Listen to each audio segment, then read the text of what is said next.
ಶಿರಾ ತಾಲೂಕು ಕಾರ್ಯನಿರತ ಪತ್ರಕರ್ತರ ಸಂಘದ ಚುನಾವಣೆ ನಡೆದಿದ್ದು, ಚುನಾವಣೆಯಲ್ಲಿ ನನ್ನನ್ನು ನನ್ನ ತಾಲೂಕಿನ ಕಾರ್ಯನಿರತ ಪತ್ರಕರ್ತರು ಅಧ್ಯಕ್ಷರನ್ನಾಗಿ ಆಯ್ಕೆ ಮಾಡಿದ್ದಾರೆ. ನನ್ನ ಕಾರ್ಯನಿರತ ಪತ್ರಕರ್ತರ ಸಂಘದ ಸದಸ್ಯರಿಗೆ ತುಂಬ ಹೃದಯದ ಅಭಿನಂದನೆ, ಧನ್ಯವಾದವನ್ನು ಸಲ್ಲಿಸ್ತಾ ಇದ್ದೀನಿ. ಹಾಗೂ ಈ ನನ್ನ ಚುನಾವಣೆಯಲ್ಲಿ ಗೆಲುವಿಗೆ ಸಹಕರಿಸಿದಂಥ ನನ್ನ ಶಿರಾ ತಾಲೂಕಿನ ನಿಕಟಪೂರ್ವ ಅಧ್ಯಕ್ಷರಾದಂಥ ಜೈಪಾಲಣ್ಣವರಿಗೂ ಹಾಗೂ ನಮ್ಮ ಶಿರಾ ತಾಲೂಕಿನ ನಟರಾಜ್ ಸರ್ ಅವ್ರಿಗೂ ಹಾಗೂ ನನ್ನ ಗೆಲುವಿಗೆ ಸಹಕರಿಸಿದ ನನ್ನ ಗುರುಗಳಾದ ಶಿವಕುಮಾರ್ ಸರ್ ಅವ್ರಿಗೂ ನಾನು ಧನ್ಯವಾದ ಸಲ್ಲಿಸ್ತಾ ಇದ್ದೀನಿ.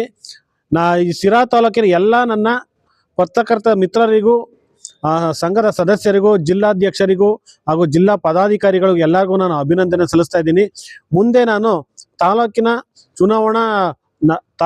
ಶಿರಾ ತಾಲೂಕಿನ ಕಾರ್ಯನಿರತ ಪತ್ರಕರ್ತರ ಸಂಘದ ಅಭಿವೃದ್ಧಿಗೆ ಹಾಗೂ ಪತ್ರಕರ್ತರ ಸಂಘದ ಸದಸ್ಯರಿಗೆ ಬೇಕಾದಂಥ ಅನುಕೂಲಗಳನ್ನು ಸರ್ಕಾರದ ಮೂಲಕ ಕೊಡಿಸಲು ಶಕ್ತಿ ಮೀರಿ ಪ್ರಯತ್ನ ಪಡ್ತೀನಿ ಅಂತ ಈ ಮೂಲಕ ನಾನು ಎಲ್ಲರಿಗೂ ಹೇಳ್ತಾ ಇದ್ದೀನಿ. ಥ್ಯಾಂಕ್ ಯು, ಧನ್ಯವಾದಗಳು. ಏನಿವತ್ತು ಪತ್ರಕರ್ತರ ಸಂಘದ ಒಂದು ಚುನಾವಣೆ ನಡೀತು. ಎಲ್ಲ ನಮ್ಮ 30 ಜನ ಸದಸ್ಯರು ಸಮ್ಮತವಾಗಿ ನನ್ನ ಅವಿರೋಧ ಆಯ್ಕೆ ಮಾಡಿದ್ದಾರೆ.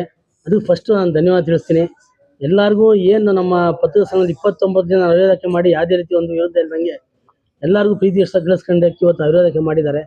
ಹಾಗೂ ಜಿಲ್ಲಾ ಸಂಘದವರು ಜಿಲ್ಲಾಧ್ಯಕ್ಷರು ಇರ್ಬೋದು, ಪ್ರಧಾನ ಕಾರ್ಯದರ್ಶಿ ಇರ್ಬೋದು, ಮತ್ತು ಉಪಾಧ್ಯಕ್ಷರು ಎಲ್ಲ ಚುನಾವಣೆಯನ್ನು ಒಂದು ಅಚ್ಚುಕಡೆ ನಡೆಸ್ಕೊಟ್ಟು ಯಾವುದೇ ರೀತಿ ಗೊಂದಲ ಇಲ್ಲದಂಗೆ, ಯಾವುದೇ ರೀತಿ ಪ್ರಾಬ್ಲಮ್ ಆಗದಂಗೆ, ಸಮಸ್ಯೆ ಇಲ್ಲದಂಗೆ ನೀಟಾಗಿ ಬಗೆಹರಿಸ್ಕೊಟ್ಟಿದ್ದಾರೆ. ಮತ್ತು ಎಲ್ಲರಿಗೂ ಇವತ್ತು ನಮ್ಮ ಅಧ್ಯಕ್ಷ ಆಯಿತು, ಹೊಸ ನೂತನ ಅಧ್ಯಕ್ಷ ನಮ್ಮ ದೇವರಾಜ್ ಆಯಿತು, ನಾವಾಯಿತು, ಪ್ರಾಮಾಣಿಕವಾಗಿ ನಮ್ಮ ಮುಂದೆ ನಮ್ಮ 30 ಜನ ಸದಸ್ಯರು, ನಾವು ಅಧ್ಯಕ್ಷ ಕಾರ್ಯದರ್ಶಿ ಅಂತಲ್ಲ, ನಾವು ಸದಸ್ಯರೇ. ನೀವು ಆಯ್ಕೆ ಮಾಡಿದ್ರೆ ನಾವು ಅಧ್ಯಕ್ಷ ಆಗಿದ್ವಿ ಅಷ್ಟೇ. ಒಂದು ಜವಾಬ್ದಾರಿ ಕೆಲಸ ಕೊಟ್ಟಿದ್ದೀರಾ ಅಷ್ಟೇ ಹೊರತು ನಾವು ಅವರು ಸದಸ್ಯರೇ, ನೀವು ಸದಸ್ಯ ನಾವು ಸರಿ, ನಾನು ಅಧ್ಯಕ್ಷ ನೀವು ಅಧ್ಯಕ್ಷ, ನೀವು ಅಧ್ಯಕ್ಷ ನಾವು ಅಧ್ಯಕ್ಷರೇ, ಎಲ್ಲರೂ ಸಮಾನತೆ. ಒಂದು ನೀವು ಪ್ರಧಾನ ಕಾರ್ಯದರ್ಶಿ, ನಾವು ಪ್ರಧಾನ ಸಮಾನತೆ ಇರುತ್ತೆ ಯಾವಲ್ಲೂ. ಏನಂದರೆ ಒಂದು ಹುದ್ದೆ ಕೊಟ್ಟು ಜವಾಬ್ದಾರಿ ತಾಟ್ರೆ ನೀವು ಹುದ್ದೆ ಕೊಟ್ಟಿದ್ದೀರಾ, ಆಯ್ಕೆ ಮಾಡಿದ್ದೀರಾ, ನಮ್ಮ ದೇವರಾಜ್ ಅವರು ಇಬ್ಬರು ಆಯ್ಕೆ ಮಾಡಿದ್ದೀರಾ. ಅದಕ್ಕೆ ಫಸ್ಟು ಅಭಿನಂದನೆ ತಿಳಿಸ್ತೀನಿ. 30 ಜನಕ್ಕೂ ಅಭಿನಂದನೆ ತಿಳಿಸಿ, ಒಂದು 28 ಜನಕ್ಕೂ ಅಭಿನಂದನೆ ತಿಳಿಸ್ತೀನಿ. ಜೊತೆಗೆ ನಮ್ಮ ದೇವರಾಜ್ ಓಟ್ ಹಾಕಿ ಅಭಿನಂದನೆ ಗಳಿಸಿದ್ದೀರಾ, ಮತ್ತು ನಾನು ಅಭಿನಂದನೆ ಮಾಡಿದರೆ ಅದಕ್ಕೊಂದು ಅಭಿನಂದನೆ ಗಳಿಸ್ತೀನಿ ಅಂತ ಹೇಳ್ತಾ, ಮುಂದಿನಲ್ಲಿ ಇನ್ನೇನು ನಮ್ಮ 3 ವರ್ಷದಲ್ಲಿ ಈಗ ನಮ್ಮ ಅಧ್ಯಕ್ಷ ಹೇಳ್ದಂಗೆ ಪ್ರತಿಯೊಂದೂ ಎಲ್ಲನೂ ಸಮ್ಮತವಾಗಿ ಗೌರ್ಮೆಂಟಿಂದ ಆಯಿತು, ಏನೋ ಸವಲತ್ತುಗಳಿರಲಿ ಪ್ರತಿಯೊಂದು ನಾವು ಬಗೆಹರಿಸ್ಕೊಡ್ತೀವಿ, ನೀಟಾಗಿ ಸಮಸ್ಯೆಗಳೆಲ್ಲ ಬಗೆಹರಿಸ್ಕೊಡ್ತೀವಿ. ಜೊತೆಗೆ ಈ ಎಲೆಕ್ಷನ್ ಚುನಾಯಿತವಾಗಿ ನಾವು ಏನು ನಮ್ಮ ನಿಕಟಪೂರ್ವ ಅಧ್ಯಕ್ಷ ಜೈಪಾಲಣ್ಣ ಇರ್ಬೋದು, ಮತ್ತು ನಮ್ಮ ನಟರಾಜಣ್ಣ ಇರ್ಬೋದು, ಮತ್ತು ಈಗೆಲ್ಲ ಉರುವಾರಿ ಹೊರಿಸ್ಕೊಂಡು ಚೆನ್ನಾಗಿ ಮುಂದೊಳ ತೋರಿಸಿ, ನಮ್ಮ ಗುರುಗಳಾದ ಶಿವಕುಮಾರ್ ಸರ್ ಇರ್ಬೋದು, ಪ್ರತಿಯೊಬ್ಬರು ಮುಂದೊಳಿಸ್ಕೊಂಡು ಎಲ್ಲ ಪ್ರತಿಯೊಬ್ಬರು ಸಪೋರ್ಟಾಗಿ ಚೆನ್ನಾಗಿ ಕೆಲಸ ಮಾಡಿಕೊಡ್ಲಿ ಅಂತೇಳಿ ಅವ್ರು ನಮ್ಮನ್ನು ಆಶೀರ್ವಾದ ಮಾಡಿ ಕಳಿಸ್ಕೊಟ್ಟಿದ್ದಾರೆ. ನಮ್ಮ ಮುಂದಿನಲ್ಲಿ ಪ್ರತಿಯೊಂದು ಯಾವುದೇ ರೀತಿ ಒಂದು ನಮ್ಮ ಕೆಲಸಗಳಿಗೆ ಯಾವುದು ತೊಂದರೆ ತಪ್ಪಲು ಬರ್ದಂಗೆ ಪ್ರತಿಯೊಂದು ಸಹಕರಿಸ್ಕೊಂಡು 30 ಜನನು ಸಮಾಜ ಕರ್ಕೊಂಡು ಹೋಗ್ತೀವಿ ಅಂತ ಎಲ್ಲರಿಗೂ ಅಭಿನಂದನೆ ತಿಳಿಸ. ನಮಸ್ಕಾರ. ಇವತ್ತೇನು ಶಿರಾ ತಾಲೂಕಲ್ಲಿ ಕಾರ್ಯನಿರತ ಪತ್ರಕರ್ತರ ಸಂಘದ ಚುನಾವಣೆ ನಡೀತು. ಜಿಲ್ಲಾ ಸಂಘದಿಂದ ಕಾರ್ಯನಿರತ ಪತ್ರಕರ್ತರ ಸಂಘ ಸ್ಲಿಮ್ ತಗೊಳಕ್ಕೆ ಸ್ಟಾರ್ಟ್ ಮಾಡಿದ್ನೋ ಅವಾಗ ಮಂತ್ಲಿ ಪೀರಿಯಡ್ಸ್ ಆಗ್ತಾ ಇದ್ದೀನಿ. PCOD ಪ್ರಾಬ್ಲಮ್ ನಾರ್ಮಲ್ ಆಗಿದೆ, ಥೈರಾಯ್ಡ್ ನಾರ್ಮಲ್ ಆಗಿದೆ. ಪೀರಿಯಡ್ಸ್ ಎಲ್ಲ 6 ಮಂತ್ ಆದ್ರೂ ಆಗ್ತಾ ಇದ್ದಿಲ್ಲ, ಇವಾಗ ರೆಗ್ಯುಲರ್ ಪೀರಿಯಡ್ಸ್ ಆಗ್ತಾ ಇದೆ. ಜೀನಿ ಸ್ಲಿಮ್ ನ ಯೂಸ್ ಮಾಡಿ 8 ತಿಂಗಳಲ್ಲಿ 55 kg ಸಣ್ಣ ಆಗಿದ್ದಾರೆ. ಜೀನಿ ಸ್ಲಿಮ್ ತಗೊಳ್ಳಿ, ಬೇಗ ಸಣ್ಣ ಆಗ್ತೀರಾ, ಫ್ಯಾಟ್ ಲಾಸ್ ಆಗ್ತದೆ. ಜೀನಿ ಸ್ಲಿಮ್ ನ ಯೂಸ್ ಮಾಡಿ 100% ಯಾವುದೇ ಸೈಡ್ ಎಫೆಕ್ಟ್ ಇಲ್ದಂಗೆ ಸಣ್ಣ ಆಗ್ತೀರಾ. ಸಂಘದಿಂದ ಬಂದು ಇವತ್ತು ಚುನಾವಣೆ ನಡೆಸ್ಕೊಟ್ರು. ಈ ಒಂದು ಚುನಾವಣೆ ಯಾವುದೇ ಅಹಿತಕರ ಘಟನೆ ನಡೆದಂಗೆ ಶಾಂತಿ ರೀತಿಯಿಂದ ಸೌಹಾರ್ದಯುತವಾಗಿ ಒಂದು ಚುನಾವಣೆ ನಡೀತು.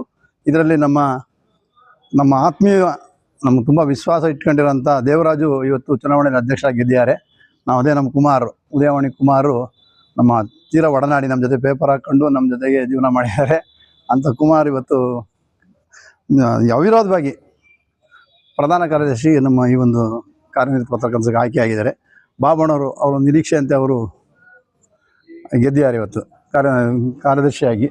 ಮತ್ತು ನಮ್ಮ ನಟರಾಜ್ ಇರ್ಬೋದು, ಓಂಕಾರ ಇರ್ಬೋದು, ಸೂಫಿಯಾನ್ ಇರ್ಬೋದು, ನಮ್ಮ ನಟರಾಜ್ ಇರ್ಬೋದು, ಇವರೆಲ್ಲ ನಮ್ಮ ವಿಶ್ವವಾಣಿ ಮಧುನೂ ಇವತ್ತು ಅವನೇನು ನಿರ್ದೇಶಕ ಸ್ಥಾನಕ್ಕೆ ಅವಿರೋಧವಾಗಿ ಆಯ್ಕೆಯಾಗಿದ್ದಾರೆ. ಈ ಎಲ್ಲರೂ ಒಟ್ಟಾರೆ ಏನು ಒಂದು 30 ಜನ ತಂಡ ಇತ್ತು. ನಾವೆಲ್ಲ ಒಂದೇ, ಯಾವುದು ಮುಂದೇನೂ ಅಷ್ಟೇ, ಇವತ್ತು ಅಷ್ಟೇ ಚುನಾವಣೆ ಆಗಿರ್ಬೋದು. ಚುನಾವಣೆ ಇದೊಂದಷ್ಟು ನಿಮಿತ್ತ ಅಷ್ಟೇ ಚುನಾವಣೆ ನಡೆದಿದೆ. ಈ ಚುನಾವಣೆಯಲ್ಲಿ ಗೆದ್ದಿರೋರು ಸೋತಿರೋರು ಎಲ್ಲ ಒಂದೇ ಅಂತ ಹೇಳಿ ನಾನು ಇವಾಗ ನಮ್ಮೇನು ನೂತನವಾಗಿ ಅಧ್ಯಕ್ಷ ಆಗಿ ಅಂತ ದೇವರಾಜು ಒಳ್ಳೆ ಆಕ್ಟಿವ್ ಪರ್ಸನ್. ಅವನು ಯಾವುದೇ ಕೆಲಸ ಆಗಲೂ ಕ್ಷಣಾರ್ಧದಲ್ಲಿ ಮಾಡ್ತಾನೆ. ಅದನ್ನು ಅವಾಗ ಮಾಡೋಣ ಅಂತನೇನಿಲ್ಲ. ಎಲ್ಲ ನಮಗೆ ಇವಾಗ ನಾನು ಅಧ್ಯಕ್ಷ ಆದಾಗ ತುಂಬ ಸಹಕಾರ ಮಾಡಿದ್ದಾನೆ ಅವನು. ಕಾರ್ಯದರ್ಶಿಯಾಗಿ ನಮ್ಮ ಪ್ರಧಾನ ಕಾರ್ಯದರ್ಶಿಗೆ ನನ್ನ ಜೊತೆಗೆ ಯಾವುದೇ ಒಂದು ನಾನು ವಾಟ್ಸಪ್ಗೆ ನೀನು ಹಿಂಗೆ ಬಂದಿದ್ದೀನಿ ಹಾಕಪ್ಪ ಅಂದರೆ ಆ ಕ್ಷಣದಲ್ಲೇ ಹಾಕಿ ನನಗೆ ನಂತರ ಅಪ್ಡೇಟ್ ಮಾಡ್ಕೊಂಡು ನಾನು ಓಕೆ ಅಂದಾಗ ಅದನ್ನು ಫಾರ್ವರ್ಡ್ ಮಾಡಿ ಮಾಡ್ತಾ ಇದ್ದ. ನಾವಿವತ್ತು ಏನು ಎಲ್ಲ ನಮ್ಮ ಪತ್ರಕರ್ತರು 30 ಜನ ಪತ್ರಕರ್ತರಿಗೂ ನಿವೇಶನ ಕೊಡಿಸಿದ್ದೀವಿ ನಗರಸಭೆಯಿಂದ. ಈಗ ಇಷ್ಟಲ್ಲೇ ಮುಂದಿನ ತಿಂಗಳು ಫೆಬ್ರವರಿ 6 ಮಾರ್ಚಲ್ಲಿ ಎಲ್ಲ ಪ್ರತಿಯೊಬ್ಬ 30 ಜನಕ್ಕೂ ಕಾರ್ಯನಿರತ ಪತ್ರಕರ್ತರಿಗೆ 30 ಜನಕ್ಕೂ ನಿವೇಶನ ಆಗಿದೆ, ಪತ್ರ ಕೊಡ್ತಿದ್ದಾರೆ. ಅದೇ ರೀತಿ ನಾವು ಇವಾಗ 4-5 ವರ್ಷದಿಂದ ಇನ್ಸೂರೆನ್ಸ್ ಕೊಡಿಸ್ತಾ ಇದ್ದೀವಿ. ಮೊನ್ನೆನೂ ರಿನ್ಯೂವಲ್ ಆಗಿದೆ, ಇವಾಗ ಬಾಂಡ್ ಬಂದಿದೆ, ಬಾಂಡ್ ವಿತರಣೆ ಆಗಬೇಕು. ಇವತ್ತೇನೆಂದರೆ ನಮ್ಮ ಅಧ್ಯಕ್ಷರೆಲ್ಲ ಬ್ಯುಸಿ ಇದ್ದರು, ಇವತ್ತು ಅದೇ ಬಾಂಡ್ ವಿತರಣೆ ಮಾಡೋಂಥ ಕಾರ್ಯಕ್ರಮ ಇತ್ತು. ಬಟ್ ಇವತ್ತು ಚುನಾವಣೆದು ಸ್ವಲ್ಪ ವಿಳಂಬ ಆಗಿದ್ದಕ್ಕೆ ಲೇಟ್ ಆಯಿತು ಅಂತ ಅದನ್ನೊಂದು ಬೇರೆ ದಿವಸ ಇನ್ನೊಂದು ಫಂಕ್ಷನ್ ಮಾಡಿ ಕೊಡಬೇಕು ಅಂತ ಮಾಡ್ಕೊಂಡಿದ್ದೀವಿ. ಈ ಥರ ನಮ್ಮ ಹೊಸದಾಗಿ ಕಾರ್ಯನಿರತ ಪತ್ರಕರ್ತರು ಪ್ರಧಾನ ಕಾರ್ಯದರ್ಶಿ ಕುಮಾರ್ ಒಳ್ಳೆ ಆಕ್ಟಿವ್ ಆಗಿ ಕೆಲಸ ಮಾಡಬೇಕು, ಕೆಲಸ ಮಾಡ್ತಾನೆ ಅಂತ ನಮಗೂ ನಂಬಿಕೆ ಇದೆ. ಅವನು ಯಾರೆಲ್ಲ ಸ್ನೇಹಜೀವಿ. ಇವತ್ತು ಅವಿರೋಧವಾಗಿ ಆಯ್ಕೆ ಆಗ್ತಾನೆ. ಯಾರು ಅವನ ವಿರುದ್ಧ ಒಂದು ಅಪ್ಲಿಕೇಶನ್ ಹಾಕೋದಿಲ್ಲ. ಏನು 30 ಜನದಲ್ಲಿ ಬೇರೆದಕ್ಕೆಲ್ಲ ಕಾಂಪಿಟೇಷನ್ ಇರ್ತದೆ, ಅಲ್ಲಿ ಇಲ್ಲೊಂದು ಹೆಚ್ಚಿಗೆ ಹಾಕಂತಾರೆ. ಅದೇ ಕುಮಾರ್ ವಿಚಾರಕ್ಕೆ ಬಂದಾಗ ಅವಿರೋಧವಾಗಿ ಆಯ್ಕೆ ಮಾಡಿ ಅವನ್ನ ಇವತ್ತು ಆ ಹುದ್ದೆಗೆ ಕಳಿಸಿದ್ದಾರೆ.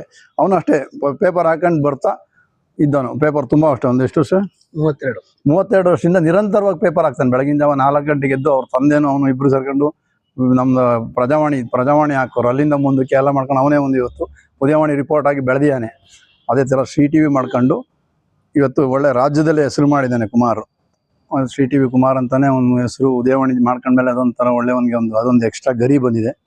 ಇವತ್ತು ಅವನ ಕಾರ್ಯ ತುಂಬ ಇದು ನೋಡ ಯಾವುದಕ್ಕೂ ಪ್ರತಿಫಲ ಸಿಕ್ಕಿದೆ. ಇವತ್ತು ಅವನೇನು ಕೆಲಸ ಮಾಡ್ತಾನೆ ಅದಕ್ಕೆ ಪ್ರತಿಫಲವಾಗಿ ಇವತ್ತು ಇದೊಂದು ದೊಡ್ಡ ಸಂಘಕ್ಕೆ ಏನು ನಮ್ಮದೇನು ಕರ್ನಾಟಕ ರಿಜಿಸ್ಟ್ರೇಟೆಡ್ ಸಂಘ, ಅದು ಕಾರ್ಯನಿರತ ಪತ್ರಕರ್ತರ ಸುಮ್ಮನೆ ಅಲ್ಲ, ಅದು ರಿಜಿಸ್ಟ್ರೇಡ್ ಕರ್ನಾಟಕ ಅಂತ ಒಂದು ದೊಡ್ಡ ಸಂಘಕ್ಕೆ ಇವತ್ತು ತಾಲೂಕು ಪ್ರಧಾನ ಕಾರ್ಯದರ್ಶಿಯಾಗಿ ಆಯ್ಕೆ ಆಗಿದೆ. ಅದಕ್ಕೆ ಹೇಳೋದು ಯಾವತ್ತೂ ಎಲ್ಲ ಏನಕ್ಕೆ ಪಾರ್ಟಿಸಿಪೇಟ್ ಮಾಡಬೇಕು, ಯಾವುದೇ ವಿಚಾರ ಪಾರ್ಟಿಸಿಪೇಟ್ ಮಾಡಬೇಕು, ಕೆಲಸ ಮಾಡಬೇಕು, ಸ್ಪಂದಿಸಬೇಕು, ಜೊತೆಗೆ ಎಲ್ಲ ಸಹಕಾರ ಪಡ್ಕೋಬೇಕು. ಈ ಥರ ಎಲ್ಲ ವಿಧವಾಗಿ ಅವನು ಒಳ್ಳೆ ಹೆಸರು ಮಾಡ್ಕೊಂಡು ಬಂದು ಇವತ್ತು ಈ ಒಂದು ಉನ್ನತ ಹುದ್ದೆಗೆ ಬಂದಿದ್ದಾನೆ. ಅವನಿಗೂ ದೇವರು ಆಶೀರ್ವಾದ ಮಾಡಿದ್ದಾರೆ. ಇವತ್ತು ಮುಂದೆ ಎಲ್ಲ ಕೆಲಸ ಮಾಡ್ಕೊಂಡು ಹೋಗಲಿ. ಮತ್ತು ನಮ್ಮ ಜೊತೆಗೆ ಎಲ್ಲ ನಿರ್ದೇಶಕರಾಗಿ ನಮ್ಮ ಬಾಬಣ್ಣ ಅಂತೂ ಯಾವಾಗಲೂ ಅಷ್ಟೇ, ಯಾವುದೇ ವಿಚಾರಕ್ಕೂ ನಮ್ಮ ಜೊತೆಗೆ ಹೆಗಲು ಕೊಟ್ಟು ಭುಜ ಕೊಟ್ಕೊಂಡು ನಮಗೆ ಸಹಾಯ ಮಾಡಿ ಇವತ್ತು ಈ ಒಂದು ಅದ್ಭುತವಾದಂಥ ಗೆಲುವಿಗೆ ಅಭೂತಪೂರ್ವದ ಗೆಲುವು ಅಂದ್ಕೊಂಡ್ರೆ ಇವತ್ತು 8% ನಾವು ನಮ್ಮ ಸಿಂಡಿಕೇಟ್ ಫುಲ್ ಗೆದ್ದಿದೆ. 14 ಗೆದ್ದಿದ್ದೀವಿ. ಈ ಒಂದು ವಿಶೇಷವಾದ ಇದು ದಿವಸ ಇವತ್ತು ನಮ್ಗೆ ಯಾವತ್ತು ಮರೆಯಲಾರ್ದಂಥ ದಿವಸ. ಇಷ್ಟು ರೆಕಾರ್ಡ್ ಮಾಡಿದ್ದೀವಿ ಒಂದು ಚುನಾವಣೆ ಮಾಡಿ. ಎಲ್ಲರಿಗೂ ಇದು ತುಂಬ ಸಂತೋಷ ಆಗಿದೆ. ಜಿಲ್ಲೆಯಿಂದ ಬಂದಿದ್ದವರಂತೂ ಜಿಲ್ಲಾ ಚುನಾವಣಾಧಿಕಾರಿಯಾಗಿ ಬಂದು ನಮ್ಮ ಜಿಲ್ಲಾಧ್ಯಕ್ಷರಿರ್ಬೋದು ಅವ್ರ ಜೊತೆ ತಂಡ ಬಂದಿದ್ದವರಂತೂ ತುಂಬ ಇಷ್ಟಪಟ್ಟರು. ಶಿರಾದಲ್ಲಿ ಚೆನ್ನಾಗಿ ಸ್ಪಂದಿಸಿದ್ರು. ಚೆನ್ನಾಗಾಯ್ತು ಎಲೆಕ್ಷನ್, ಶಾಂತ ರೀತಿಯಿಂದ ನಡೀತು ಅಂತ ಎಲ್ಲ ಸ್ಪಂದಿಸಿದ್ದಾರೆ. ಈ ಒಂದು ಕಾರ್ಯಕ್ರಮದಲ್ಲಿ ನನಗೆ 2 ಮಾತನ್ನ ಅವಕಾಶ. ನಿಮ್ಮ ಬಹುತೇಕ ಆರೋಗ್ಯ ಸಮಸ್ಯೆಗೆ ಗ್ಯಾಸ್ಟ್ರಿಕ್ ಕಾರಣ. ಗ್ಯಾಸ್ಟ್ರಿಕ್ನಿಂದ ಮುಕ್ತಿ ಹೊಂದಿದ್ರೆ ನೀವು ಆರೋಗ್ಯವಾಗಿರ್ತೀರ. ಪ್ರತಿದಿನ ಜೀನಿ ಗ್ಯಾಸ್ಟ್ರಿಕ್ ರಿಲೀಫ್ ಸೇವಿಸಿ. ಇದು ಗ್ಯಾಸ್ಟ್ರಿಕ್ಗೆ ಉತ್ತಮ ಆಹಾರ. ಜೀನಿ ಗ್ಯಾಸ್ಟ್ರಿಕ್ ರಿಲೀಫ್ ಎಲ್ಲಾ ಮೆಡಿಕಲ್ ಶಾಪ್ಗಳು ಹಾಗೂ ದಿನಸಿ ಅಂಗಡಿಗಳಲ್ಲಿ ಲಭ್ಯ. ಎಷ್ಟೇ ದುಡ್ಡಿದ್ರೂ ಆಯುಷ್ನ ಕೊಂಡ್ಕೊಳ್ಳೋಕೆ ಸಾಧ್ಯನೇ ಇಲ್ಲ. ಆರೋಗ್ಯ ಸರಿ ಇದ್ರೆ ಆಯುಷ್ ಗಟ್ಟಿಯಾಗಿರುತ್ತೆ. ಆರೋಗ್ಯ ಸರಿ ಇರಬೇಕು ಅಂತಂದ್ರೆ ನಿಮ್ಮ ಅಡಿಗೆಯಲ್ಲಿ ಪ್ರತಿದಿನ ಜೀನಿ ಗಾಣದ ಎಣ್ಣೆ ಬಳಸಿ. ಜೀನಿ ಗಾಣದ ಕಡಲೆಕಾಯಿ ಎಣ್ಣೆ, ಕೊಬ್ಬರಿ ಎಣ್ಣೆ ಎಲ್ಲಾ ಮೆಡಿಕಲ್ ಶಾಪ್, ದಿನಸಿ ಅಂಗಡಿ ಹಾಗೂ ಸೂಪರ್ ಮಾರ್ಕೆಟ್ಗಳಲ್ಲಿ ಲಭ್ಯ.